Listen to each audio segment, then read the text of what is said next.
चलिए शुरुआत करते हैं अपने आज के सफर की।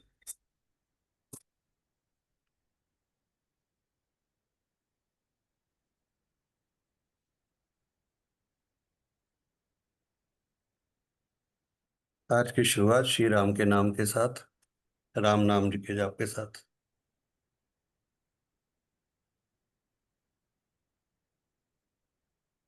श्री राम जय जय राम। श्री राम जय जय राम। श्री राम जय जय राम। श्री राम जय जय राम। श्री राम जय जय राम। श्री राम जय जय राम। श्री राम जय जय राम।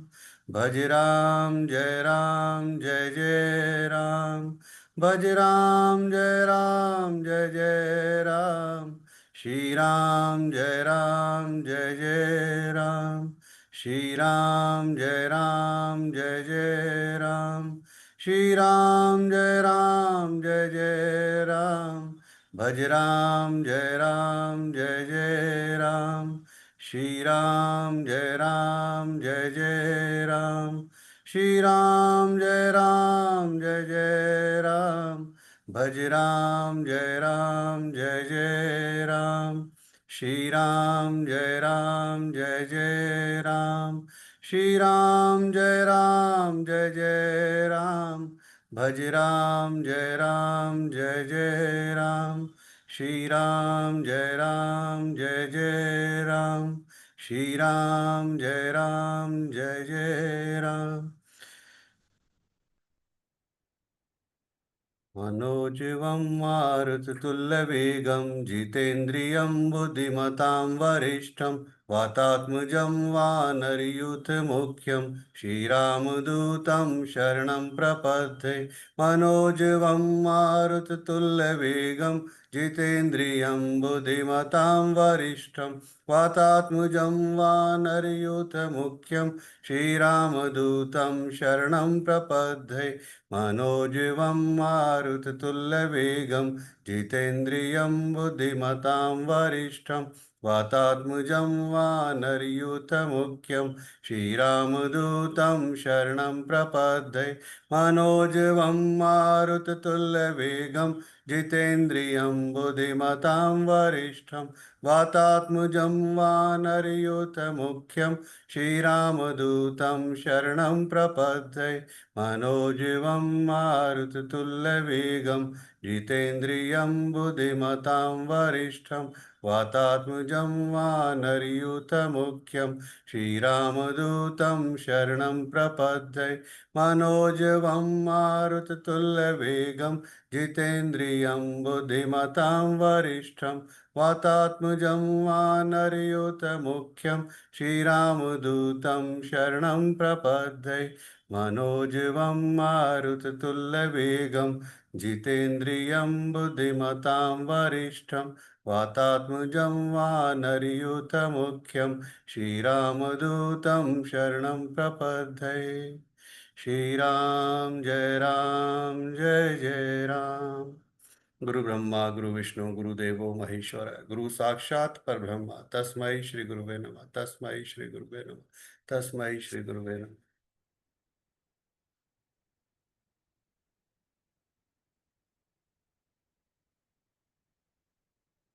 चलिए,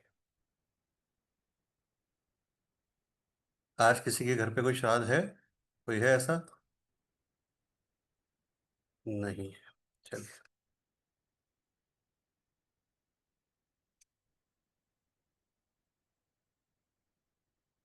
इस श्राद्ध पक्ष में आज से हम एक नई शुरुआत करेंगे।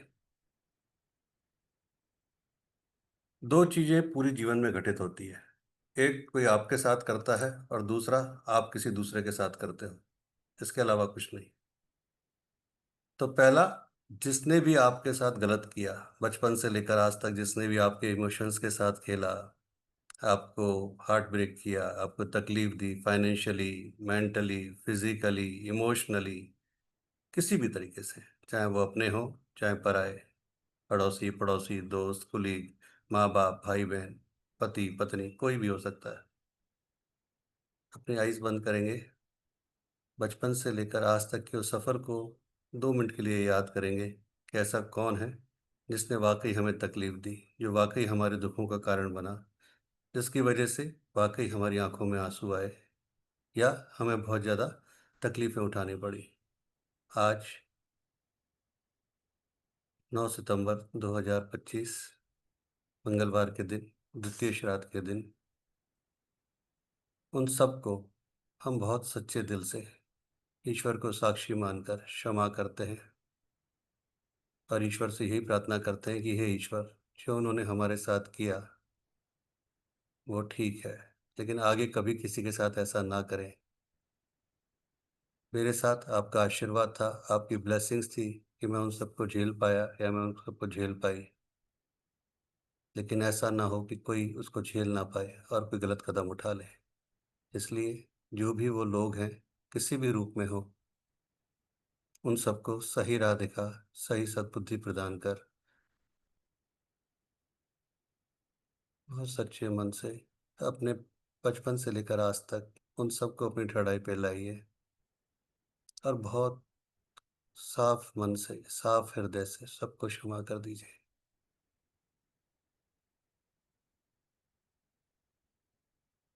मैं मेरे ईश्वर को हाजिर नाजिर मानकर, मैं मेरे सतगुरु को हाजिर नाजिर मानकर, जिन भी लोगों ने मेरे साथ गलत किया उन सबको सच्चे मन से, सच्चे हृदय से क्षमा करता हूँ, क्षमा करती हूँ।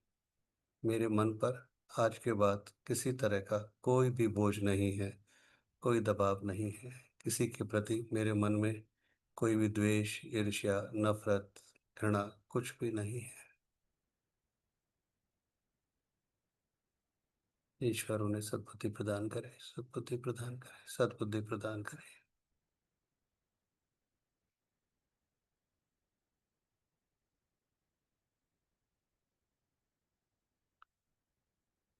बचपन से लेकर आज तक आपने जिन भी लोगों के साथ गलत किया, जिन भी लोगों को चीट किया, रिश्तों की आड़ में चीट किया, पैसों की वजह से चीट किया, स्वार्थ की वजह से चीट किया,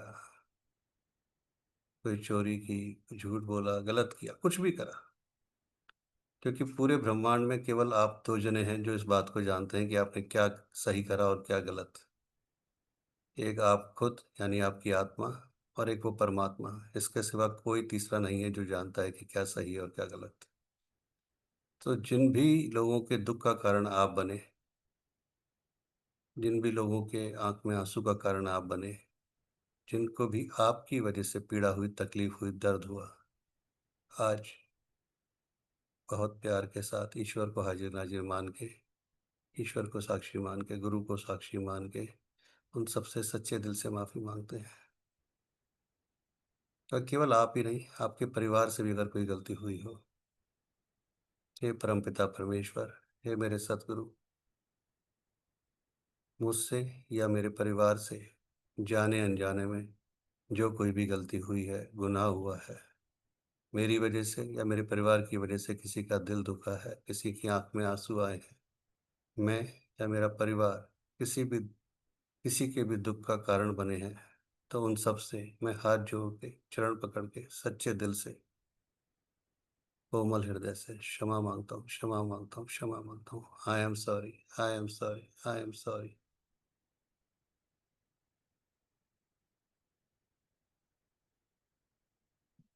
मेरे मन, मेरे हृदय, मेरी आत्मा को पूरी तरह पवित्र करो, जिससे किसी के प्रति भी मेरे मन में कोई द्वेष ना रहे, और कभी कोई बदले की भावना ना आए, और मुझे इस काबिल करो कि मेरी वजह से कभी किसी को तकलीफ ना हो।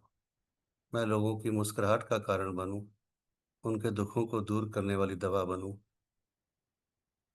एक ऐसा पुष्प बनूं, एक ऐसा फूल बनूं कि मुझसे बात करके, मेरे साथ बैठ के उनके चेहरों पर मुस्कान आए, उनके दुख दर्द दूर हो जाए।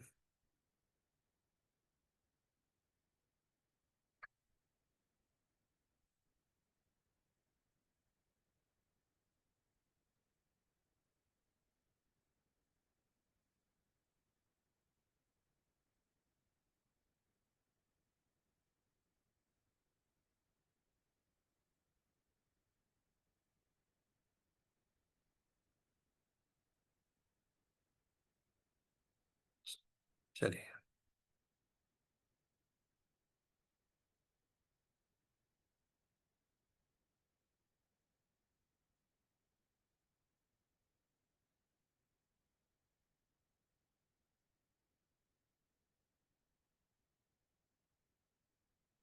कितने लोग ऐसे हैं अपने में से जिनको लगता है कि हाँ, उनकी वजह से किसी की आंख में आंसू आए हैं? हैंड रेस कीजिए जरा। बहुत ईमानदारी से हैंड रेस कीजिएगा। प्रतीक जी ने हैंड रेस किया पहला, भारती ने हैंड रेस किया दूसरा, ज्योति जी ने किया, धर्मिष्ठा ने किया, श्रेया ने किया, संतोष जी ने किया, संतोष सिंह जी ने किया। Very good. बहुत अच्छी बात है। हाँ जी धर्मिष्ठा, बोलिए क्या बोलना है।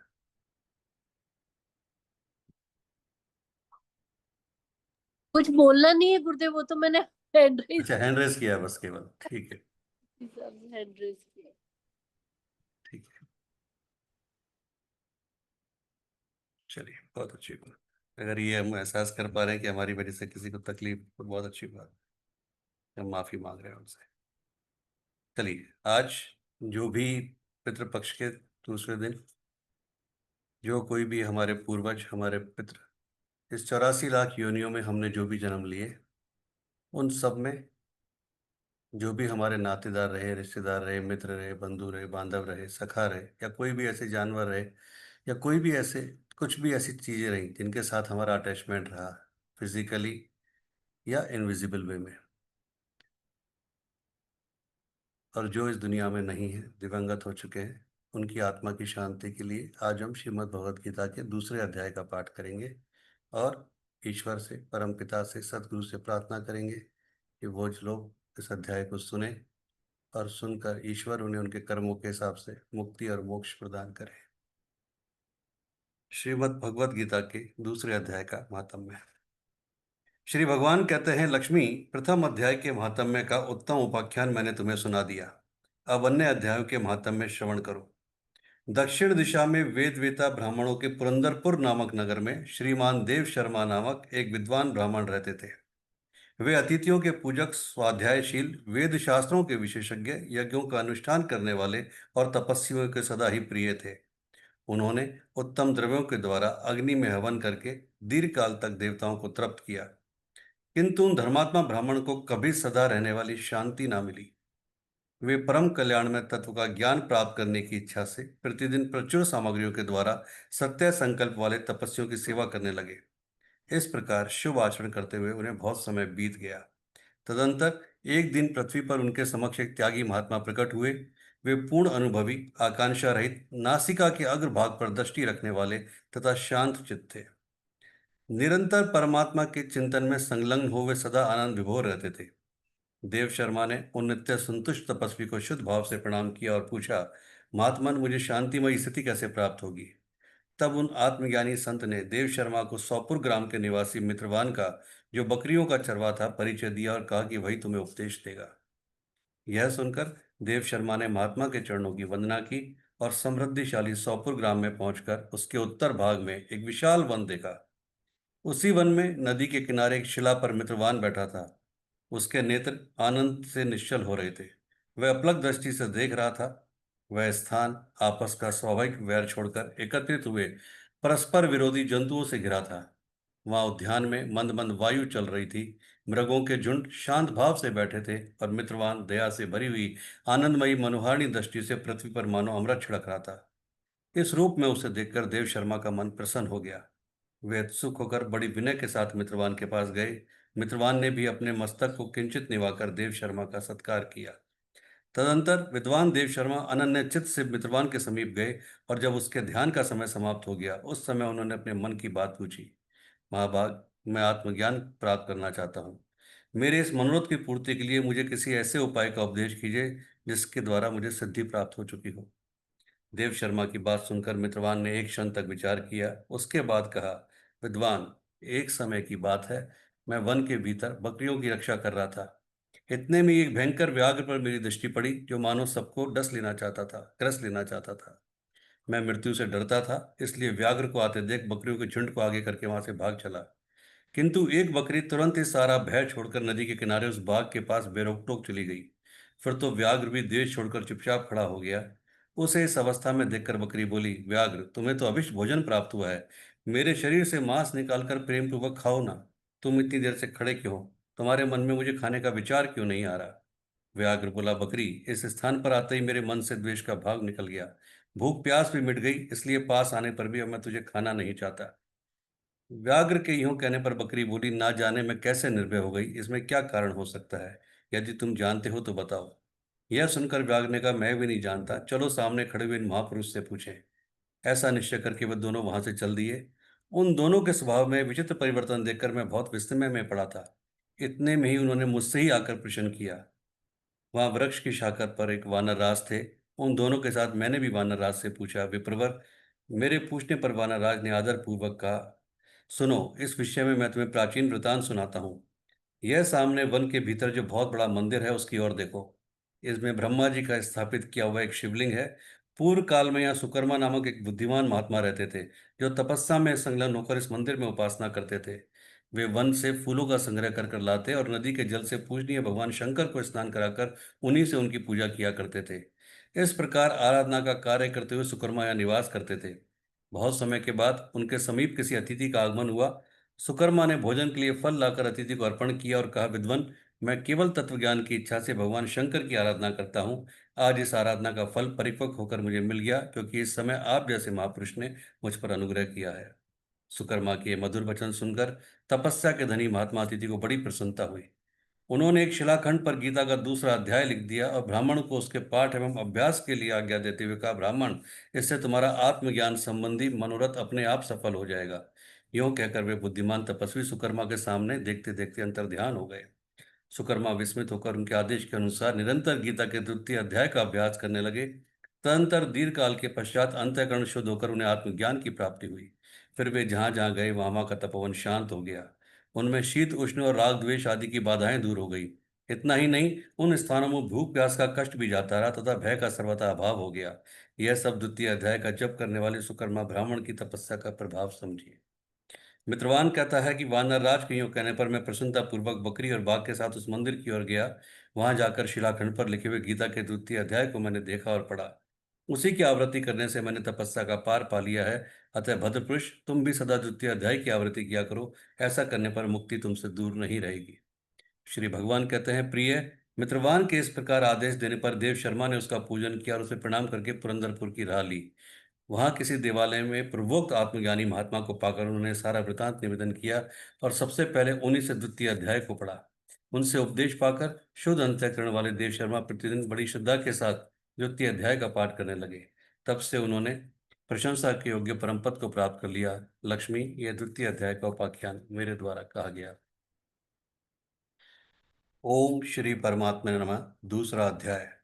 संजय बोले कि पूर्वोक्त प्रकार से करुणा करके व्याप्त और आंसुओं से पूर्ण तथा व्याकुल नेत्रों वाले शोकयुक्त उस अर्जुन के प्रति भगवान मधुसूदन ने यह वचन कहा, हे अर्जुन, तुमको इस विषम स्थल में यह ज्ञान के सेतु से प्राप्त हुआ, क्योंकि यह ना तो श्रेष्ठ पुरुषों से आचरण किया गया है, ना सब स्वर्ग को देने वाला है, ना कीर्ति को करने वाला है। इसलिए हे अर्जुन, नपुंसकता को मत प्राप्त हो, यह तेरे लिए योग्य नहीं है। हे परंतप, तुझ हृदय की दुर्बलता को त्याग कर युद्ध के लिए खड़ा हो। तब अर्जुन बोले कि हे मधुसूदन, मैं रणभूमि में भीष्म पितामह और द्रोणाचार्य के प्रति किस प्रकार बाणों करके युद्ध करूंगा, क्योंकि हे हरिसूदन, वे दोनों ही पूजनीय हैं। इसलिए इन महानुभाव गुरुजनों को मारकर इस लोक में भिक्षा का अन्न भोगना भी कल्याणकारक समझता हूँ, क्योंकि गुरुजनों को मारकर भी इस लोक में रुधिर से सुने हुए अर्थ और कामरूप भोगों को ही तो क्या भोगूंगा।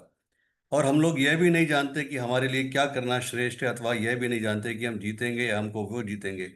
और जिनको मारकर हम जीना भी नहीं चाहते, वही धृतराष्ट्र के पुत्र हमारे सामने खड़े हैं। इसलिए कायरता रूप दोष करके उपहत हुए स्वभाव वाला और धर्म के विषय में मोहित हुआ मैं आपको पूछता हूं कि जो कुछ निश्चय किया हुआ कल्याणकारक साधन हो वो मेरे लिए कहिए, क्योंकि मैं आपका शिष्य हूं।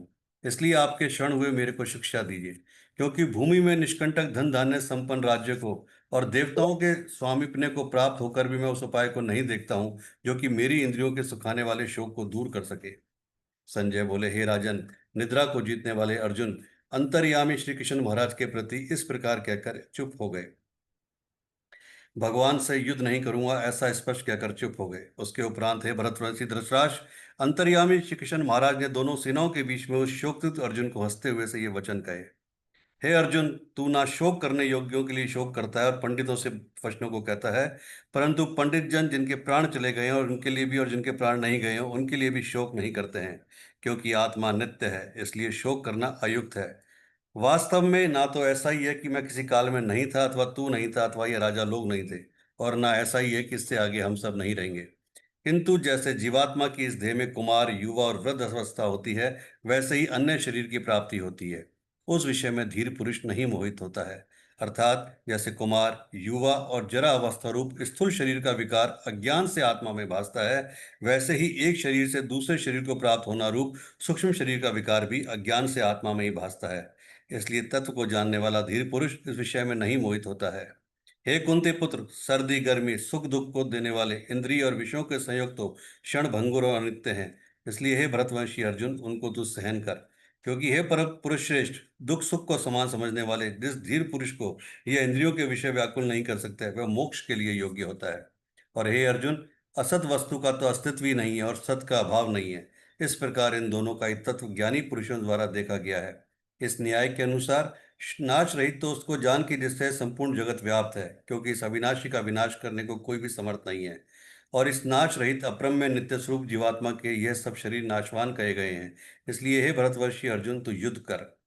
जो इस आत्मा को मारने वाला समझता है तथा जो इसको मरा मानता है, वे दोनों ही नहीं जानते हैं, क्योंकि यह आत्मा ना मारता है और ना मारा जाता है। यह आत्मा किसी काल में भी ना जन्मता है ना मरता है, अथवा ना ही यह आत्मा होकर फिर होने वाला है, क्योंकि यह अजन्मा, नित्य, शाश्वत और पुरातन है। शरीर के नाश होने पर भी यह नाश नहीं होता है। हे प्रतापरुत अर्जुन, जो पुरुष इस आत्मा को नाश रहित, नित्य, अजन्मा और अव्यय जानता है, वह पुरुष कैसे किसको मरवाता है और कैसे किसको मारता है। और यदि तू कहे कि मैं तो शरीरों के वियोग का शोक करता हूं, तो यह भी उचित नहीं है, क्योंकि जैसे मनुष्य पुराने वस्त्रों को त्याग कर दूसरे नए वस्त्रों को ग्रहण करता है, वैसे ही जीवात्मा पुराने शरीरों को त्याग कर दूसरे नए शरीर को प्राप्त होती है। हे अर्जुन, इस आत्मा को शस्त्र आदि नहीं काट सकते हैं और इसको आग नहीं जला सकती है, और इसको जल गीला नहीं कर सकता और वायु उसको सुखा नहीं सकती है, क्योंकि ये आत्मा अच्छेद है, ये आत्मा अधा, अखेद और अशोष्य है, और ये आत्मा निसंदेह, नित्य, सर्वव्यापक, अचल, स्थिर रहने वाला और सनातन है। यह आत्मा अव्यक्त अर्थात इंद्रियों का विषय, और यह आत्मा अचिंत्य अर्थात मन का विषय, और यह आत्मा विकार रहित अर्थात ना बदलने वाला कहा गया है। इससे हे अर्जुन, इस आत्मा को ऐसा जानकर तू शोक करने योग्य नहीं है, अर्थात तुझे शोक करना उचित नहीं है। यदि तू इसको सदा जन्मने और सदा मरने वाला माने, तो भी हे अर्जुन, इस प्रकार शोक करने को योग्य नहीं है, क्योंकि ऐसा होने से तो जन्मने वाले की निश्चित मृत्यु और मरने वाले का निश्चित जन्म होना सिद्ध हुआ। इससे भी तू इस बिना उपाय वाले विषय में शोक करने को योग्य नहीं है। यह भीष्मादिकों के शरीर माया में होने से अनित्य है। इससे शरीरों के लिए भी शोक करना उचित नहीं, क्योंकि हे अर्जुन, संपूर्ण प्राणी जन्म से पहले बिना शरीर वाले और मरने के बाद भी बिना शरीर वाले ही हैं। केवल बीच में ही शरीर वाले प्रतीत होते हैं। फिर उस विषय में क्या चिंता है? हे अर्जुन, यह आत्म तत्व बड़ा गहन है, इसलिए कोई महापुरुष इस आत्मा को आश्चर्य की ज्यों देखता है, और वैसे ही दूसरा कोई महापुरुष इस आश्चर्य की ज्यों इसके तत्व को कहता है, और दूसरा कोई इस आत्मा को आश्चर्य की ज्यों सुनता है, और कोई कोई सुनकर भी इस आत्मा को नहीं जानता। हे अर्जुन, यह आत्मा सबके शरीर में सदा ही अवध्य है, इसलिए संपूर्ण भूत प्राणियों के लिए तू शोक करने को योग्य नहीं है। और अपने धर्म को देखकर भी तू भय करने को योग्य नहीं है, क्योंकि धर्मयुक्त युद्ध से बढ़कर दूसरा कोई कल्याणकारक कर्तव्य क्षत्रिय के लिए नहीं है। हे पार्थ, अपने आप प्राप्त हुए और खुले हुए स्वर्ग के द्वार रूप इस प्रकार के युद्ध को भाग्यवान क्षत्रिय लोग ही पाते हैं। और यदि तू इस धर्मयुक्त संग्राम को नहीं करेगा, तो स्वधर्म को और कीर्ति को खोकर प्राप्त होगा, और सब लोग तेरी बहुत काल तक रहने वाली अपकीर्ति को भी कथन करेंगे, और वह अपकीर्ति माननीय पुरुष के लिए मरण से भी अधिक बुरी होती है। और जिनके तू बहुत माननीय होकर भी अब तुच्छता को प्राप्त होगा, वे महारथी लोग तुझे भय के कारण युद्ध से उपराम हुआ मानेंगे, और तेरे वैरी लोग तेरे सामर्थ्य की निंदा करते हुए बहुत से ना कहने योग्य वचनों को कहेंगे। फिर इससे अधिक दुख क्या होगा? इससे युद्ध करना तेरे लिए सब प्रकार से अच्छा है, क्योंकि या तो मरकर स्वर्ग को प्राप्त होगा अथवा जीतकर पृथ्वी को भोगेगा। इससे हे अर्जुन, युद्ध के लिए निश्चय वाला होकर खड़ा हो और युद्ध कर। यदि तुझे स्वर्ग तथा राज्य की इच्छा ना हो, तो भी सुख दुख, लाभ हानि और जय पराजय को समान समझकर उसके उपरांत युद्ध के लिए तैयार हो। इस प्रकार युद्ध करने से तू पाप को प्राप्त नहीं होगा। हे पार्थ, यह तेरी बुद्धि तेरे लिए ज्ञान योग के विषय में कही गई है, और इसी को अब तू निष्काम कर्म योग के विषय में सुन, कि जिस बुद्धि से युक्त हुआ तू कर्मों के बंधन को अच्छी तरह से नाश करेगा। इस निष्काम कर्म योग में आरंभ का अर्थात बीज का नाश नहीं है, और उल्टा फल रूप दोष भी नहीं होता है। इसलिए इस निष्काम कर्म योग रूप धर्म का थोड़ा भी साधन जन्म मृत्यु रूप महान भय से उद्धार कर देता है। हे अर्जुन, इस कल्याण मार्ग में निश्चयात्मक बुद्धि एक ही है और अज्ञानी पुरुषों की बुद्धियां बहुत भेदों वाली अनंत होती हैं। हे अर्जुन, जो सकामी पुरुष केवल फल श्रुति में प्रीति रखने वाले, स्वर्ग को ही परमश्रेष्ठ मानने वाले, इससे बढ़कर और कुछ नहीं है ऐसे कहने वाले हैं, वे अविवेकी जन जन्म रूप कर्म फल को देने वाली और भोग तथा ऐश्वर्य की प्राप्ति के लिए बहुत सी क्रियाओं के विस्तार वाली इस प्रकार की दिस दिखाऊ शोभायुक्त वाणी को कहते हैं। उस वाणी द्वारा हरे हुए चित्त वाले तथा भोग और ऐश्वर्य में आसक्ति वाले उन पुरुषों के अंतःकरण में निशात्मक बुद्धि नहीं होती है। हे अर्जुन, सब वेद तीन गुणों के कार्य रूप संसार को विषय करने वाले अर्थात प्रकाश करने वाले हैं। इसलिए तू असंसारी अर्थात निष्कामी और सुख दुखादि द्वंद्वों से रहित नित्य वस्तु में स्थित तथा योग्य क्षेम को ना चाहने वाला और आत्मपरायण हो। क्योंकि मनुष्य का सब ओर से परिपूर्ण जलाशय के प्राप्त होने पर छोटे जलाशय में जितना प्रयोजन रहता है, अच्छी प्रकार ब्रह्म को जानने वाले ब्राह्मण का भी सब वेदों में उतना ही प्रयोजन रहता है। अर्थात जैसे बड़े जलाशय के प्राप्त हो जाने पर जल के लिए छोटे जलाशयों की आवश्यकता नहीं रहती, वैसे ही ब्रह्मानंद की प्राप्ति होने पर आनंद के लिए वेदों की आवश्यकता नहीं रहती। इससे तेरा कर्म करने मात्र में अधिकार होवे, फल में कभी नहीं। और तू कर्मों के फल की वासना वाला भी मत हो तथा तेरी कर्म ना करने से भी प्रीति ना होवे। हे धनंजय, आसक्ति को त्याग कर तथा सिद्धि और असिद्धि में समान बुद्धि वाला योग कर, योग में स्थित हुआ कर्मों को कर। यह समत्भावी योग नाम से कहा जाता है। इस समत्व रूप बुद्धि योग से सकाम कर्म अत्यंत तुच्छ है। इसलिए हे धनंजय, समत्व बुद्धि योग का आश्रय ग्रहण कर, क्योंकि फल की वासना वाले अत्यंत दीन है। समत्व बुद्धि युक्त पुरुष पुण्य पाप दोनों को इस लोक में ही त्याग देता है, अर्थात उनसे लिपायमान नहीं होता। इससे समत्व बुद्धि योग के लिए ही चेष्टा कर। यह समत्व बुद्धि रूप योग ही कर्मों में चतुरता है, अर्थात कर्म बंधन से छूटने का उपाय है। क्योंकि बुद्धि योग युक्त ज्ञानीजन कर्मों से उत्पन्न होने वाले फल को त्याग कर जन्म रूप बंधन से छूटे हुए निर्दोष अर्थात अमृतमय परम पद को प्राप्त होते हैं। हे अर्जुन, जिस काल में तेरी बुद्धि मोहरूप दलदल को बिल्कुल तर जाएगी, तब तू सुनने योग्य और सुने हुए के वैराग्य को प्राप्त होगा। जब तेरी अनेक प्रकार के सिद्धांतों को सुनने से विचलित हुई बुद्धि परमात्मा के स्वरूप में अचल और स्थिर ठहर जाएगी, तब तू समत्व रूप योग को प्राप्त होगा। इस प्रकार भगवान के वचनों को सुनकर अर्जुन ने पूछा, हे केशव, समाधि में स्थित स्थिर बुद्धि वाले पुरुष का क्या लक्षण है और स्थिर बुद्धि पुरुष कैसे बोलता है, कैसे बैठता है, कैसे चलता है?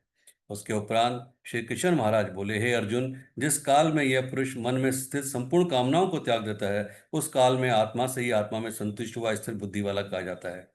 तथा दुखों की प्राप्ति में उद्वेग रहित है मन जिसका, और सुखों की प्राप्ति में दूर हो गई है स्पृहा जिसकी, तथा नष्ट हो गए राग भय और क्रोध जिसके, ऐसा मुनि स्थिर बुद्धि कहा जाता है। जो पुरुष सर्वत्र स्नेह रहित हुआ, उन शुभ तथा अशुभ वस्तुओं को प्राप्त होकर न प्रसन्न होता है और न द्वेष करता है, उसकी बुद्धि स्थिर है। और कछुआ अपने अंगों को जैसे समेट लेता है, वैसे ही यह पुरुष जब सब ओर से अपनी इंद्रियों को इंद्रियों के विषयों से समेट लेता है, तब उसकी बुद्धि स्थिर होती है। यद्यपि इंद्रियों के द्वारा विषयों को न ग्रहण करने वाले पुरुष के भी केवल विषय तो निवृत्त हो जाते हैं, परंतु राग नहीं निवृत्त होता, और उस पुरुष का तो राग भी परमात्मा को साक्षात करके निवृत्त हो जाता है। और हे अर्जुन, जिससे कि यत्न करते हुए बुद्धिमान पुरुष के भी मन को ये प्रमथन स्वभाव वाली इंद्रियां बलात्कार से हर लेती हैं। इसलिए मनुष्य को चाहिए कि इन संपूर्ण इंद्रियों को वश में करके समाहित हुआ मेरे प्राण स्थित होवे, क्योंकि जिस पुरुष की इंद्रियां वश में होती हैं, उसकी ही बुद्धि स्थिर होती है। हे अर्जुन, मन सहित इंद्रियों को वश में करके मेरे परायण न होने से मन के द्वारा विषयों का चिंतन होता है, और विषयों को चिंतन करने वाले पुरुष की उन विषयों में आसक्ति हो जाती है, और आसक्ति से उन विषयों की कामना उत्पन्न होती है, और कामना में विघ्न पड़ने से क्रोध उत्पन्न होता है, क्रोध से अविवेक अर्थात मूढ़ भाव उत्पन्न होता है, और अविवेक से स्मरण शक्ति भ्रमित हो जाती है, और स्मृति के भ्रमित हो जाने से बुद्धि अर्थात ज्ञान शक्ति का नाश हो जाता है, और बुद्धि के नाश होने से यह पुरुष अपने श्रेय साधन से गिर जाता है। परंतु स्वाधीन अंतःकरण वाला पुरुष राग द्वेष से रहित अपने वश में हुई इंद्रियों द्वारा विषयों को भोगता हुआ अंतःकरण की प्रसन्नता अर्थात स्वस्थता को प्राप्त होता है। उस निर्मलता के होने पर इसके संपूर्ण दुखों का अभाव हो जाता है, और उस प्रसन्न चित्त वाले पुरुष की बुद्धि शीघ्र ही अच्छी प्रकार स्थिर हो जाती है। हे अर्जुन, साधन रहित पुरुष के अंतःकरण में शेष बुद्धि नहीं होती है, और उस अयुक्त के अंतःकरण में आसक्ति भाव भी नहीं होता है, और बिना आस्तिक भाव वाले पुरुषों को शांति भी नहीं होती। फिर शांति रहित पुरुष को सुख कैसे हो सकता है? क्योंकि जल में वायु नाव को जैसे हर लेता है, वैसे ही विषयों में विचरती हुई इंद्रियों के बीच में जिस इंद्रिय के साथ मन रहता है, वे एक ही इंद्रिय उस अयुक्त पुरुष की बुद्धि को हरण कर लेती है। इससे हे महाभाव, जिस पुरुष की इंद्रियां सब प्रकार इंद्रियों के विषयों से वश में की हुई होती हैं, उसकी बुद्धि स्थिर होती है। और हे अर्जुन, संपूर्ण भूत प्राणियों के लिए जो रात्रि है, उस नित्य शुद्ध बोध स्वरूप परमानंद में भगवत को प्राप्त हुआ योगी पुरुष जागता है, और जिस नाशवान शर भंगुर सांसारिक सुख में सब भूत प्राणी जागते हैं, तत्व को जानने वाले मुनि के लिए वह रात्रि है।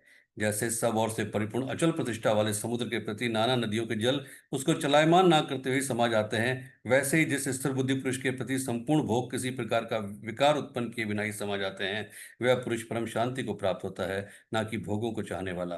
क्योंकि जो पुरुष संपूर्ण कामनाओं को त्याग कर ममता रहित और अहंकार रहित बरतता है, वह शांति को प्राप्त होता है। हे अर्जुन, यह ब्रह्म को प्राप्त हुए पुरुष की स्थिति है। इसको प्राप्त होकर योगी कभी मोहित नहीं होता और अंत काल में भी इस निष्ठा में स्थित होकर ब्रह्मानंद को प्राप्त हो जाता है। इति श्रीमद् भगवद गीता रूपी उपनिषद एवं ब्रह्म विद्या तथा योग शास्त्र विषयक श्री कृष्ण और अर्जुन के संवाद में सांख्य योग नामक दूसरा अध्याय संपूर्ण। ओम नमो भगवते वासुदेवाय। ओम नमो भगवते वासुदेवाय। ओम नमो भगवते वासुदेवाय। ओम नमो भगवते वासुदेवाय। ओम नमो भगवते वासुदेवाय। ओम नमो भगवते वासुदेवाय। ओम नमो भगवते वासुदेवाय। चलिए जी। तो क्या समझ में आया दूसरे अध्याय से? जरा कौन समझाएगा? दूसरे अध्याय को समरी करके कौन समझा सकता है? बहुत प्यार, अरे वाह, वेरी गुड, डॉक्टर राधिका, समझाइए। जय गुरुदेव। जय गुरुदेव जी, बोलिए। फले फलापेक्षा नहीं होके काम करना। ठीक है, वी फल की शुड अपेक्षा नॉट। के बिना काम करना है, बहुत ठीक है। और अपने इंद्रियों को कंट्रोल करना चाहिए। इंद्रियों को कंट्रोल करना चाहिए। क्या होती है जैसे इंद्रियां? पहले तो मन। मन को कंट्रोल करना चाहिए। और दूसरा? मन है अपनी इच्छाएं। इच्छाएं। और इच्छाएं।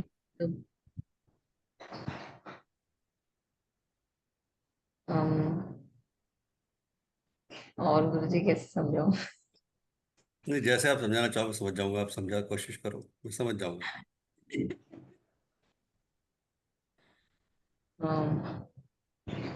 अटैचमेंट्स मतलब वही हुआ ना गुरु जी। हमारा लोभ हुआ, हमारी अ, कामनाएं हुई, हर चीज को कंट्रोल करना। और कोई? क्या समझी है? अटैचमेंट, फैमिली मेंबर्स के साथ अटैचमेंट रख के डिटैच होना। वेरी गुड, फैमिली मेंबर के साथ अटैचमेंट रखे। ओनली फैमिली मेंबर्स के साथ, और किसी के साथ नहीं? नहीं Gurudev, but we more affectionate towards our husbands, children, mother, father. Okay. Remaining office वाले तो okay, let go. We should okay. not concentrate on them, but if right. functionally we will focus on our family. ठीक है, family वालों के साथ attachment होकर detachment होना, very good, ठीक है। But is it possible? Trying, if we are focusing on chanting some mantras, or when we are getting the positiveness, automatically, yes, God is there with me, Guru is with me. So I should be in my path. Uh, Guru will take over this. That I am feeling now. When I am in the Guru's path, before entering of Guru into my life, and after when I am attached with the Guru, there is a difference in my thoughts okay. on family and other issues also. Okay, it is taken care by Guru or God.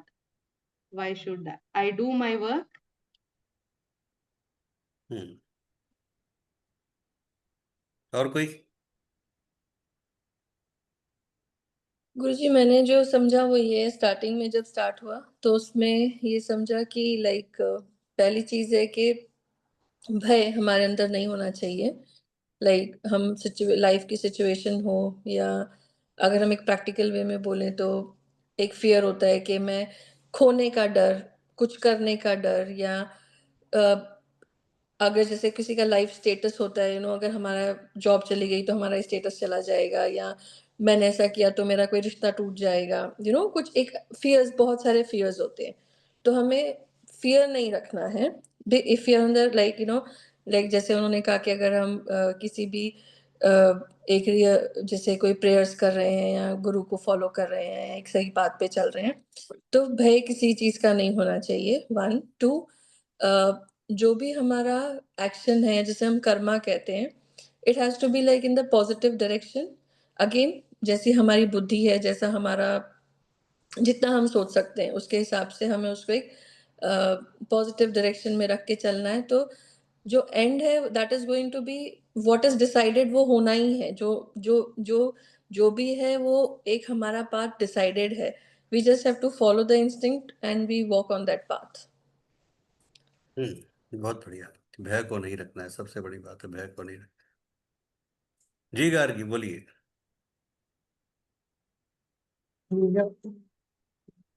जी गार्गी बोलिए। गुरुदेव, ये दूसरा जो अध्याय है, इससे सबसे पहले तो यही समझ में आ रहा था कि आत्मा जो है वो नश्वर है। ठीक है, एक शरीर से दूसरे शरीर में जन्म ले लेती है, जैसे ही नष्ट होती है वैसे ही, मतलब शरीर जैसे ही नष्ट होता है वैसे ही दूसरे शरीर में आत्मा प्रवेश कर जाती है। इसलिए किसी के भी चले जाने पे बहुत ज्यादा दुख नहीं करना चाहिए। और यही भाव जो है वो हमारे अगर बुद्धि में रहेगा, या अगर हम इस चीज को आत्मसात कर लेते हैं इस बात को, तो हमें किसी जो हमारे रिलेशंस हैं या जो हमारे रिश्ते हैं, जो हमारे आसपास लोग हैं, उनके जाने पर हमको बहुत ज्यादा, अगर हम इस बात को सोच के चलेंगे ना, तो हमें बहुत ज्यादा कभी दुख नहीं होगा। और दुख, आसक्ति और भोग, ये जो तीनों चीजें होती है ना, यही तीनों चीजें जो है वो स्थिर बुद्धि को ना बनाने में मतलब बहुत बड़ा कारण होती है। तो जो इन सब से परे हो जाता है उसकी बुद्धि स्थिर होती है, और स्थिर बुद्धि ही आगे जो है वो कर्म को कर पाती है। और फिर नेक्स्ट जो उसका वो होता है वो ये है कि वही स्थिर बुद्धि के माध्यम से ही हम आगे ऊपर जो भी है, हमारा जो मोक्ष का द्वार है या हमारे जो कर्म का द्वार है, वो तभी खुल पाता है। मतलब मैंने यही समझा इस दूसरे अध्याय में। ठीक है। हाँ श्रेया। नमस्ते सर, राधे राधे। नमस्ते, राधे राधे, बताओ। हाँ, सर, मेरा रिलेशन गार्गे जी जैसा ही है, बट मैं थोड़ा बोलना चाहती हूँ इसमें कि आत्मा जो है अमर अजर है, तो उसको लेके हमें शोक नहीं करना चाहिए, अटैचमेंट नहीं रखना चाहिए। और आत्मा जिनसे निकला है परमात्मा, उनसे ही हमें सबसे ज़्यादा अटैचमेंट और प्यार रखना चाहिए, क्योंकि वही नित्य है एंड वही सब कुछ है। और लाइफ में जितना भी अटैचमेंट है, जब हम उससे निकलेंगे और हमारे लाइफ से जो भी हमारा 6 जो रिपू है बेसिकली, काम, क्रोध, लोभ, भय, वो सब कुछ मिला के, वो सब हमारा तभी दूर होगा। एंड उसके बाद बस हमें कर्म पे फोकस करना है, जो कि होना चाहिए अच्छा कर्म, एंड परमात्मा में ध्यान लगा के रखना चाहिए। What is the definition of अच्छा कर्म? अच्छे कर्म का डेफिनेशन ये है जो धर्म के मार्ग में है। और धर्म क्या है? अ, सिर्फ शास्त्रों में बोला गया चीज धर्म नहीं है। जो मैं एक चीज मानती हूँ, जो मेरे साथ होगा और मुझे बुरा लगेगा, ये चीज मैं दूसरों के साथ ना करूं। ठीक है। जो आपके साथ होगा, आपको बुरा लगेगा, वो आप दूसरों के साथ ना करें, ये धर्म है। ठीक है। और और ऑब्वियसली शास्त्र के अनुरूप तो चलना चाहिए, क्योंकि वो तो भगवान या गुरुजनों के द्वारा प्रदत्त है। तो बट वही बात है, स्थान काल पात्र के हिसाब से उसको हम उस हिसाब से करेंगे। बाकी धर्म तो यही है कि भगवान के वाणी को यथारूप पालन करना। हम्म, कर पाते हैं? नहीं, तो क्यों? हम इधर नहीं रहते। तो फिर हमारा मोक्ष हो जाता अब तक। अच्छा, बिना मरी मोक्ष हो जाता? नहीं, मरने के बाद ही। बट कर पाते तो फिर इतना तो पता है कि इधर तो नहीं रहते, कहीं और ही रहते। चलिए, ये भी क्वेश्चन बहुत अच्छा है। ये क्वेश्चन मुझे इसका आंसर चाहिए कि मोक्ष क्या मरने के बाद मिलता है या जीते जी मिलता है? मोक्ष तो वो एक स्टेट है, मेंटल स्टेट है। जीते जी भी मिल सकता है, और मरने के बाद तो बस आप शरीर से अलग होते हो, बट आत्मा का मोक्ष होता है, शरीर का नहीं ना। तो और आत्मा तो अमर है, तो उस हिसाब से शरीर का तो मोक्ष का बात ही नहीं है। तो मरने के बाद का जो मतलब मरने के बाद और मरने से पहले फर्क यही है कि आप बॉडी में हो और बॉडी में नहीं हो। तो जीते जी भी आपको मोक्ष मिल सकता है। हम्म।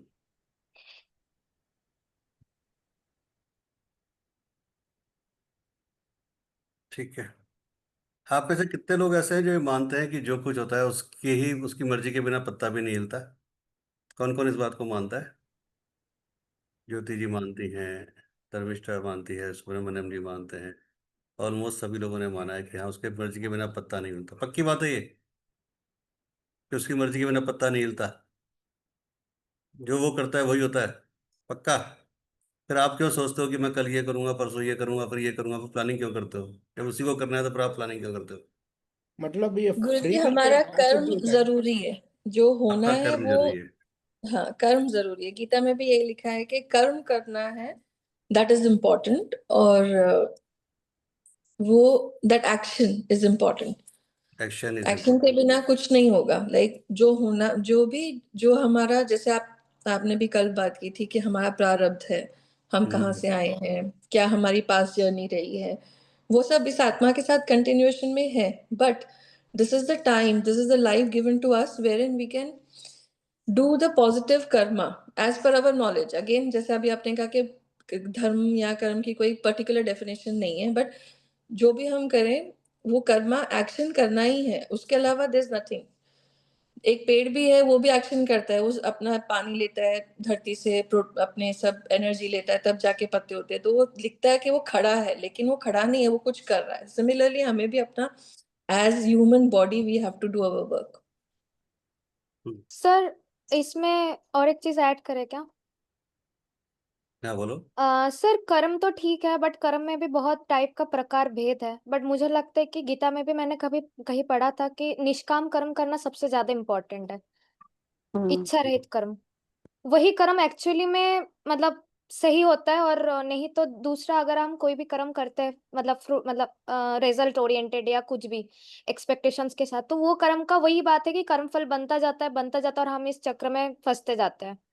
तो अगर कर्म भी करना है तो वो अच्छे मन से निष्पाप कर्म करना है, निष्काम कर्म करना है, जहाँ पे कोई कर्म का फल भी चिंता में ना हो, और सब कुछ समर्पित तो हम भगवान के चरण में दे दे कि जो भी रहेगा आपका मतलब जो भी फल देना है आप ही दोगे।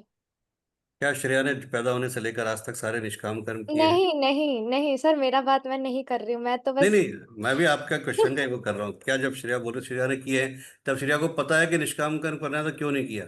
कभी कभी कोशिश करते हैं सर, मतलब करने का कोशिश करते हैं, मतलब जहाँ पे मतलब ये चीज याद आता है कि करना चाहिए ऐसे मोमेंट पे। बट इंसान, ऐसा लगता है कि अभी उतना प्योर नहीं हो पाए हैं। मतलब अभी, मतलब वही बात है ना कि जब तक आपका बस एक ही चीज एक होगा बार तो कैमरा ऑन वो। करो श्रेया, कैमरा ऑन करो क्या? अच्छा, एक मिनट सर, एक मिनट सर। हम्म।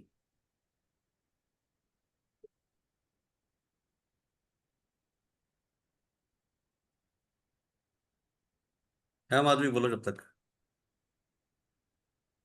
जी गुरुजी, गुरुजी एक क्वेश्चन था कि कर्म जो है वो आत्मा के अनुरूप होता है, शरीर के अनुरूप होता है? मतलब शरीर, मतलब मैं क्वेश्चन वो नहीं कर पा रही हूँ में। मतलब शरीर तो हमको वैसे मिलता है कर्मों के अकॉर्डिंग, तो आत्मा कर्म करती है या शरीर कर्म करता है? इसका जवाब कल से जो आपकी चालू होगी ना अनंत यात्रा, उसमें मिलेगा बहुत अच्छी तरह से। ठीक है, लेकिन फिर अगर भी देख। फिर भी आंसर देता हूँ, अभी दूंगा आंसर दूंगा। 2 मिनट रुक जाओ जरा, श्रेया से बात कर लूँ फिर देता हूँ। हाँ श्रेया, तो अब पता है जब निष्काम कर्म करना है तो फिर क्यों नहीं करते? क्योंकि सर निष्काम कर्म करने के लिए अभी तक, पहली बात तो मुझे लगता है इतनी शुद्ध मतलब प्योरिटी नहीं आई है। दूसरी बात है कि निष्काम कर्म हम तभी कर पाते हैं जब हम भगवान के प्रति 100% सरेंडर होते हैं। और वो सरेंडरशिप हमारे अंदर, मतलब अगर 1% भी कम होगा ना तो भी हम नहीं कर पाएंगे। और वही बात है कि 100% सरेंडर हो गए तो फिर तो बात ही बन गया, फिर तो और कुछ ना इधर का ना उधर का। हो गया सरेंडरशिप आपका 100%? नहीं। नहीं हुआ? नहीं, तो जब आप ये मानती हो कि जो कुछ होता है उसकी इच्छा से होता है, फिर क्वेश्चन क्यों आते हैं माइंड में कि ऐसा क्यों हुआ? मुझे तो ये भी लगता है कि हम अगर कुछ कर्म भी कर रहे हैं ना, जो कि उन्होंने बोला कि कर्म तो खुद को करना पड़ेगा, बट मुझे ये भी लगता है कि वो जो हम सोच भी रहे हैं ना, वो भी उनकी इच्छा से ही सोच रहे हैं। मतलब वो हमारा प्रारब्ध है या फिर हमारा फ्री, मुझे तो लगता है फ्री विल बोल के कोई चीज एक्चुअली है ही नहीं, एग्जिस्ट ही नहीं करता। उनको जब जैसे घुमाना होता है वो वैसे इच्छा दिल में दे देते हैं, मन में दे देते हैं, हम वैसे ही चलते हैं। मतलब मैंने जितना मेरे लाइफ में देखा है, मेरे लाइफ में तो कभी फ्री विल चीज काम नहीं किया जिंदगी में। सब कुछ ऑटोमेटेड ही है। तो मतलब बहुत लोग मतलब बोलते भी है कि भगवान ने भी बोला है गीता में कि हाँ फ्री विल दिया है, बट पता नहीं, मुझे लगता है इस बात में ना उन्होंने घुमा के कुछ बताया है। फ्री विल दिया तो है, बट मतलब इसमें भी ना बहुत गूढ़ रहस्य है, मतलब फ्री विल पूरा नहीं दिया है। ये मुझे लगता है, भाई मुझे इतना तो डीप नॉलेज नहीं है या फिर मैं समझ नहीं पाई, बट मुझे नहीं लगता कि भगवान ने सच में किसी को भी फ्री विल दिया है। गुरुजी, इस डॉक्टर पे मैं एक विश्व, आंसर देना चाहूंगी। हाँ बोलिए बोलिए। फ्री विल, लाइक आज सुबह जब हमने स्टार्ट किया तो आपने स्टार्ट किया with the practice of forgiveness, कि जिन्होंने हमारे साथ कुछ किया या हमने किसी से कुछ किया तो we say sorry, you know. तो फ्री विल वहां पे है, what we choose to do, कि हम क्या चूज करते हैं उस सिचुएशन में, that is the free will. The situation is created, जो कर्मा हमारे साथ है उसकी वजह से हमारा जन्म है, या जिनके साथ हम रह रहे हैं, या जो हमारे बच्चे हैं, या जो हमारे फैमिली मेंबर्स हैं, वो वैसे ही चूज करते हैं। लेकिन फ्री विल वहां पे है कि हम उनको क्या उस समय में माफ करना चाहते हैं, या हम उनको उनके कर्म या जो उनके एक्शंस है उसकी वजह से अपने आप को बांध के रखना चाहते हैं। तो फ्री विल हमारे अपने लिए, for our own soul, for our own existence, not for others, ऐसा मेरा सोचना है। गुड। सर, जो मतलब अभी डिस्कशन हो रहा है कि भगवान के मतलब परमिशन के बिना एक पत्ता भी हिलता नहीं है। लेकिन जो हम पुरुषार्थ बोलते हैं, जैसे कि एक हमारे सामने चॉइसेस हुआ, तो चॉइस तो हमारा ही डिसीजन है ना। वो कोई हम पे फोर्स करके नहीं ला सकता। तो मेरा ख्याल है कि जो फ्री विल है, जो हमारा चॉइस है, उसी से हमारा पुरुषार्थ बनता है और उसी से अपना प्रारब्ध भी डिसाइड होता है। हम्म, ठीक है। हाँ श्रेया बोलना है, हाँ डॉक्टर विशाल आपको कुछ बोलना है? डॉक्टर विशाल आपको कुछ बोलना है? हाँ सर, फ्री विल और प्रारब्ध दोनों भी सही है, और दोनों का भी मिला जुला असर रहता है। वैसे परमात्मा के बिना तो पत्ता हिलता नहीं, सब बोलते हैं हम सब भी, लेकिन परमात्मा भी हम सभी में ही है। तो इस संदर्भ में से अगर देखा जाए तो जो हो रहा है वो फ्री विल और दोनों के इससे हो रहा है। और बस इतना ही। ठीक है जी। हाँ श्रेया। सर मैं ये बोलना चाहती थी कि उन्होंने, ज्योति मैम ने जो बोला, बट मुझे लगता है कि फॉरगिवनेस भी हम तभी कर पाते हैं जब उनका इच्छा होता है। हमारे हाथ में कुछ भी नहीं है। तभी हमारा मन होगा, तभी वो बुद्धि देंगे कि आप फॉरगिव करो, नहीं तो आज ही क्यों हमने किया, इतना दिन हमने क्यों नहीं किया। वही उन्होंने टाइम फिक्स किया, आपके द्वारा हमें करवाया। इतना दिन तो हमें पता है फॉरगिवनेस करना होता है। हाँ बहुत लोग हो सकता है करते होंगे, बट आज भी किया ना। तो मेरे को यही लगता है कि टाइम मतलब करवाते भी वही है एक्चुअली। फ्री विल बोल के कुछ नहीं होता है, घूम फिर के वही बात आ जाती है। अभी तो बाकी तो आप ही बोलोगे, बट मुझे ऐसा लगता है। हम्म। गुरुजी, अगर हम सब कुछ भगवान ने ही डिसाइड करके अगर भेजा है सब कुछ एवरीथिंग, तो फिर हम जिस जन्म में जी रहे होते हैं, हम जैसे कुछ प्रारब्ध लेकर आते हैं, फिर कुछ कर्मों के साथ हम आगे बढ़ जाते हैं।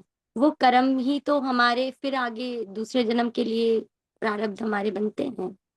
तो मतलब कुल मिलाकर के बस यही है कि कुछ मेन मेन चीजें या कुछ बहुत खास चीजें या हमारे कुछ खास दिन ईश्वर ने बना करके भेजे हैं, और उसके बाद जो हमें है वो उन्होंने बोल के रखा हुआ है कि अब आप इसको कैसे करते हो ये आपके हाथ में है।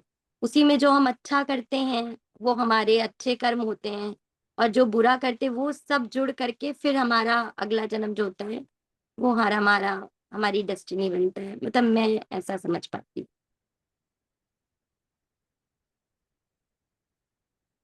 अभी एक बात आई थी प्रिया, श्रेया ने बोली सरेंडरशिप, 100% सरेंडरशिप। किस किस को लगता है कि उसने ईश्वर के प्रति 100% सरेंडरशिप कर दिया है? कोई भी ऐसा है जिसको लगता है कि 100% सरेंडरशिप हो गया? प्लीज हैंड रेज कीजिए।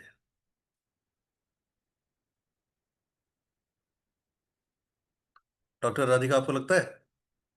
कॉन्फिडेंस से हैंड रेज कीजिए ना, कॉन्फिडेंस से, बिल्कुल आराम से हैंड रेज कीजिए, बिल्कुल। फिर कैसा क्यों कर रहे हो? चलिए, कैसे, बिल्कुल चलिए, अनम्यूट कीजिए अपने आप को। कोई क्वेश्चन नहीं है मन में? कोई डाउट नहीं है मन में? कोई फियर नहीं है मन में? किसी तरह की कोई चिंता नहीं है मन में? अभी तो नहीं है। नहीं, नॉट अभी, कभी नहीं है, अभी नहीं, अभी नहीं, नॉट प्रेजेंट मोमेंट, कभी नहीं है। क्या हस्बैंड का होगा, क्या बच्चों का होगा, क्या फैमिली का होगा, क्या मेरा होगा, क्या मैं आगे बढ़ूंगी, क्या नहीं बढ़ूंगी, मैं अगर नहीं रही तो मेरे पीछे उनका क्या होगा, वो नहीं रही तो मेरा क्या होगा? कोई क्वेश्चन नहीं, कोई डाउट नहीं, कुछ नहीं। वो क्वेश्चंस है, बट इन लास्ट मंथ नहीं, आई। अगर क्वेश्चंस है तो फिर सेंडरशिप नहीं। ओ, अभी तो क्वेश्चंस नहीं है गुरुदेव, नहीं, क्योंकि अभी की बात नहीं चल रही, प्रेजेंट मोमेंट की बात नहीं चल रही, ओवरऑल बात चल रही है लाइफ। ये तो वो वाली बात होगी कि जब हम शमशान में जाते हैं, किसी के रिचुअल में जाते हैं, तो 5 मिनट बात करते हैं कि क्या रखा है, क्या लाए थे, क्या ले जाएंगे, सब यहीं छोड़ जाएंगे, और बाहर निकलते ही फिर चालू हो जाते हैं फोन पे, तेरा मेरा माया, है ना? ये नहीं। सरेंडरशिप मीन्स नो क्वेश्चंस। सरेंडरशिप मीन्स जब वो आपको दुख देता है तब डबल ग्रेटिट्यूड। अभी अगर आपको उसने कुछ दिया, सपोज अभी डॉक्टर राधिका को उन्होंने बहुत अच्छा जॉब दे दिया, बहुत अच्छे गवर्नमेंट में बहुत अच्छी पोजीशन पे पहुंचा दिया, तो ग्रेटिट्यूड कि thank you very much universe, thank you very much God, thank you very much गुरुदेव की विद योर ब्लेसिंग्स मैं एक अच्छे पोजीशन पे आ गई। बट ईश्वर ना करे वो जॉब छूट गया, आप सड़क पे आ गई, तो डबल ग्रेटिट्यूड, डबल ग्रेटिट्यूड। बहुत अच्छी बात है कि अब आप शायद मेरा रास्ता और क्लियर हो रहा है, मेरे पुराने जन्मों के पाप कट रहे हैं कि अब आपने मुझे ये रास्ता दिखाया। तब आती है सरेंडरशिप। ऐसा नहीं होता कि फिर आपके क्वेश्चंस हो जाएंगे। जब आपके क्वेश्चंस आपके अंदर से खत्म हो जाते हैं, जब इस सेकंड अध्याय में भी ये बोला कि जब भी आपको कोई बहुत अच्छी पोजीशन मिलती है, बहुत अच्छी, आप किसी उस पे जाते हो, अपॉर्चुनिटी पे जाते हो, आपके मन में किसी प्रकार का कोई प्राउड नहीं है कि मैंने ये कर दिया, मैं यहाँ आ गया, मैं सीईओ बन गया, मैं मिनिस्टर बन गया, या मैं सेलिब्रिटी बन गया, या मैं वॉट एवर इट इज, जो भी आप बन चुके, और वो छिन गया तो भी आपको डाउट नहीं है। गाड़ी है तो बहुत अच्छी बात है, नहीं है तो बहुत अच्छी बात है, दोनों टाइम का खाना मिल रहा है, दोनों टाइम हाई टी ब्रेकफास्ट मिल रहा है, बहुत अच्छी बात है, एक टाइम भी नहीं मिल रहा, डबल ग्रेटिट्यूड। तो तब तो है सरेंडरशिप। लेकिन क्वेश्चन आ गया एक भी तो सरेंडरशिप खत्म। today onwards I'm in that position, Gurudev, because of your love and gratitude. I promise you I will be in that surrendership. Very good, अगर ऐसा है और अगर ऐसा चल रहा है तो बहुत अच्छी बात है। Good, good, good, good, good. चलिए, और किसी का कोई डाउट है, कोई क्वेश्चन है सेकंड अध्याय से रिलेटेड, कोई भी क्वेश्चन किसी के माइंड में है तो पूछ लीजिए। सर उसका जवाब अगर मिल इस, जाए तो। इसका जवाब बताओ। वो जो मैंने पूछा, एक्चुअली क्या फ्री विल एग्जिस्ट करता है? वो आपके ऊपर डिपेंड करता है कि एग्जिस्ट करता है कि नहीं करता है, आपके थॉट प्रोसेस के ऊपर डिपेंड करता है, आपकी सरेंडरशिप के ऊपर डिपेंड करता है, आपके, आप किस चीज को किस एंगल से देखते हो उसके ऊपर डिपेंड करता है। नहीं मतलब मैं मेरे लिए नहीं बोल रही हूँ, मैं ओवरऑल बोल रही हूँ, एक्चुअली क्या हाँ, एग्जिस्ट ओवरऑल ही, ओवरऑल की बात मैं कर रहा हूँ कि आपकी थॉट प्रोसेस के ऊपर है कि आप क्या, अगर आप सरेंडरशिप मोड पे हो तो कोई चीज एग्जिस्ट नहीं करती, फिर तो कोई भी चीज एग्जिस्ट नहीं करती, फिर तो शून्य। आपका होना भी एग्जिस्ट नहीं करता, फिर आपका नहीं होना भी एग्जिस्ट नहीं करता, अगर आप सरेंडरशिप जोन में हो तो। लेकिन अगर आप सरेंडरशिप जोन में नहीं हो तो फिर सब चीज एग्जिस्ट करती है। ओके, समझ गई। आज अगर गार्गी किसी टाइम से, आज से कुछ समय पहले तक अगर कि एक लेवल पे, बहुत अच्छे लेवल पे किसी स्कूल की प्रिंसिपल थी, तो वो उनकी एग्जिस्टेंस थी कि हाँ वहाँ पे एक बहुत अच्छे रेपुटेड स्कूल में प्रिंसिपल हैं, वो हैं। आज उन्होंने वो छोड़ दिया, सब कुछ कर दिया, और आज सरेंडरशिप मोड में आ गई कि जो करेगा अच्छा करेगा और मैं पूरे इसी रास्ते पे। तो वो फिर चीज़ें खत्म, फिर धीरे धीरे फिर आप एक दूसरी रास्ते पे चल पड़ते हो। तो वहां पर फिर अब आप ये निष्काम कर्म योग की तरफ चल रहे हो कि हाँ ठीक है, अब मुझे जो करना है उसके पथ पे करना है, उसी के साथ पे चलना है। गुरुजी, जो ऐसी जो भावना है वो अभी बिल्कुल कॉन्फिडेंट नहीं थी, इसलिए नहीं कह रही हूँ, लेकिन हाँ ऑलमोस्ट है। मतलब देखिए गुरुजी, मतलब एक फैक्ट मैं बता रही हूँ जो मैं सोचती हूँ, अगर इन केस अभी मुझे हार्ट अटैक आ जाए अभी सडन थोड़ी देर बाद, तो बच्चे का क्या होगा, तो पति का क्या होगा, तो मेरी बहन का क्या होगा, तो मम्मी का क्या, तो किसका क्या होगा। तो ये जब ऐसे में मैं तो सबको बैठ करके बहुत समझाती हूँ। मेरे अगर मेरे घर कोई आ जाता है तो कोई कोई भी बात करता है तो मैं उसको बहुत पॉजिटिव करती हूँ कि बिल्कुल इतना डरने की जरूरत नहीं है, अगर अचानक ऐसा हो जाए तब क्या होगा। तो इसी चीज को सोच के आगे बढ़ना चाहिए। तो डर तो फिर रखने का कोई मतलब नहीं है। सब कुछ किसी के जाने से, अब हमारे आसपास जो हमारे बहुत से पेरेंट्स हैं वो चले गए, तो उनके जाने के मैं कहती हूँ 3-4 दिन बाद से ही कौन सा ऐसा काम है जो रुकता है किसी के जाने पर। बहुत सी चीजें रुकती नहीं है, बहुत रेयरेस्ट रेयर ऐसी चीजें हैं। और जो लोग सक्षम है उनके घर में तो मुझे नहीं लगता रुकती है, मतलब ऐसा कुछ होता नहीं है। तो ये भय जो है वो तो खत्म हो जाना चाहिए। और ठीक है, अगर अगर एक दिमाग में गोल है, अगर ऐसे ही है ठीक है। अगर कोई चॉइस है कि हाँ बस हमें बस थोड़ा सा धर्म को समझना है तो वो अलग है। और अगर वाकई में ये है कि हाँ हमको अपने ब्रेन को, अपने सबकॉन्शियस माइंड को उस लेवल तक पहुंचाना है, तो फिर वो जो गीता का दूसरा अध्याय है ना, उसके एक एक शब्द को समझना बहुत जरूरी हो जाएगा। वाकई ये बात बहुत अच्छी है कि क्या वाकई किसी के जाने से काम रुकता है? कोई कि कोई आपका चला गया, आपका फादर मदर हस्बैंड वाइफ जो भी है, चला गया, क्या काम रुकता है? नहीं रुकता। दुनिया ऐसी ही चलती है, शो मस्ट गो ऑन। केवल हम एक भ्रम में जी रहे हैं कि हाँ पता नहीं मैं चला गया तो क्या होगा मेरे परिवार का। ये गलत फहमी है कि मैं कमा के खिला रहा हूँ।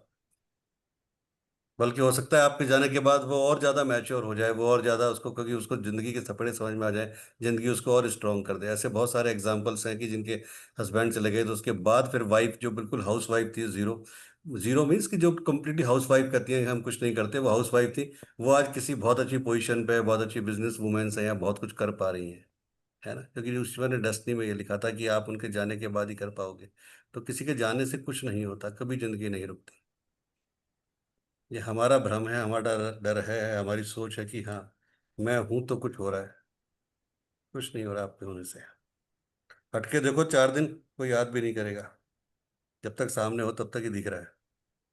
और बाकी अगर हम घर में हैं तो भय को निकाल सकते हैं। हमारा हम्म। काम है तो हम काम करते रहे। मतलब मैं तो ये समझ करके अपने घर में हूँ कि जैसे जो एक मुझे पार्ट ऑफ जॉब, कि मेरा अगर मैं घर में हूँ तो खाना बनाना मेरा इस समय काम है, बच्चे को देखना मेरा काम है। पर ये नहीं है कि बहुत अटैच हो करके, क्योंकि ये भाव सबके लिए होना चाहिए। दूसरे का बच्चा हो तो उसके साथ भी ऐसा होना चाहिए। मतलब ऐसी चीजें चले तो ज्यादा बढ़िया है। देखिए भय तो एक ऐसी चीज है कि भय को जितना ज्यादा भय से भयभीत होगे ना, उतना भय और भयभीत करेगा। और जितना भय को फेस करोगे उतना आपकी चीजें और क्लियर होती जाएंगी। कहते हैं ना, डर का सामना कर लो जीत हो जाएगी, और जब तक डर से भगोगे जीत, हार के करीब आते जाओगे। मुझे कैंसर हो गया, अब मैं डरता रहूंगा मेरे कैंसर हो गया, अब तो मेरे इतने दिन बचे हैं, इतने दिन बचे हैं। रोज जियो ना, एंजॉय करो, जितने दिन बचे हैं बढ़िया है ना, क्या दिक्कत है? 3 दिन है तो 3 दिन जिएंगे। लाइफ 3 दिन को तो एंजॉय करें पूरा। जाए जहाँ जाना है, पार्टी में जाना है, पब जाना है, डिस्को जाना है, जहाँ जाना है जाओ ना। उस 3 दिन को तो एंजॉय करो दिल के, क्यों रो रो के जीना? हाय मेरे कैंसर हो गया है, मैं 3 दिन का मेहमान हूँ। खुल के जियो, तब तो बढ़िया है। वरना क्या फायदा डर रख के? डर रख के कोई फायदा नहीं है। चलिए माँ, आज पितृ के मंत्र करते हैं या 11 टाइम्स। हे ईश्वर, जो लोग भी बैठे हुए हैं और जो लोग भी नहीं हैं, उनके पितरों को इन मंत्रों के द्वारा वहाँ तक ये मंत्र पहुँचे और उनके उनके कर्मों के हिसाब से मुक्ति और मोक्ष मिले। सबका भला हो, सबका भला हो, सबका भला हो। ओम पितृगणाय विद्महे जगधारिणी धीमहि तन्नो पितृ प्रचोदयात्। ओम पितृगणाय विद्महे जगधारिणी धीमहि तन्नो पितृ प्रचोदयात्। ओम पितृगणाय विद्महे जगधारिणी धीमहि तन्नो पितृ प्रचोदयात्।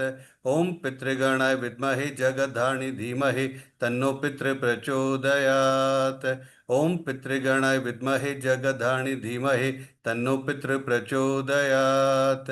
ओम पितृगणाय विद्महे जगधारिणी धीमहि तन्नो पितृ प्रचोदयात्। ओम पितृगणाय विद्महे जगधारिणी धीमहि तन्नो पितृ प्रचोदयात्। ओम पितृगणाय विद्महे जगधारिणी धीमहि तन्नो पितृ प्रचोदयात्। ओम पितृगणाय विद्महे जगद्धारिणी धीमहि तन्नो पितृ प्रचोदयात्। ओम पितृगणाय विद्महे जगद्धारिणी धीमहि तन्नो पितृ प्रचोदयात्। ओम पितृगणाय विद्महे जगद्धारिणी धीमहि तन्नो पितृ प्रचोदयात्।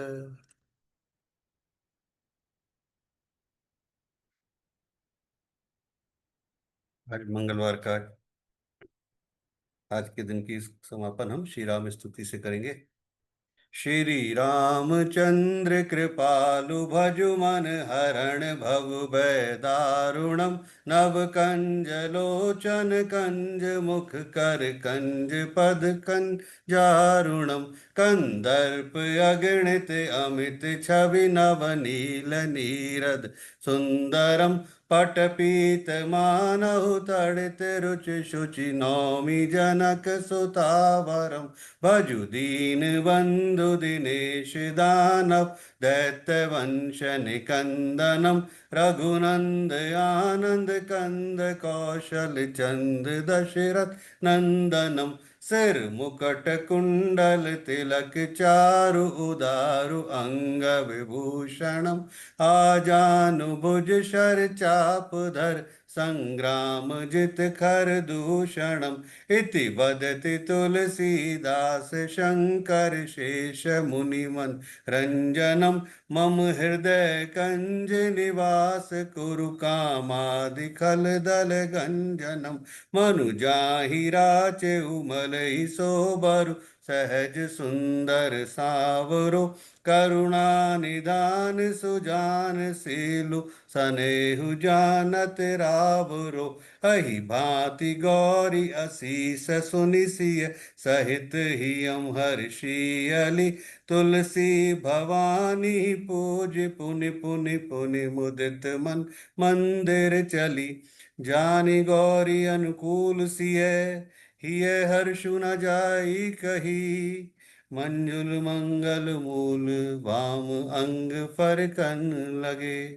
श्री राम जय राम जय जय राम जय श्री राम जय श्री राम जय जय Shri. Thank you very much आप सबका ज्वाइन करने के लिए। ईश्वर आप सबको मान सम्मान दे, धन दौलत दे, स्वस्थ रखे, निरोगी रखे, और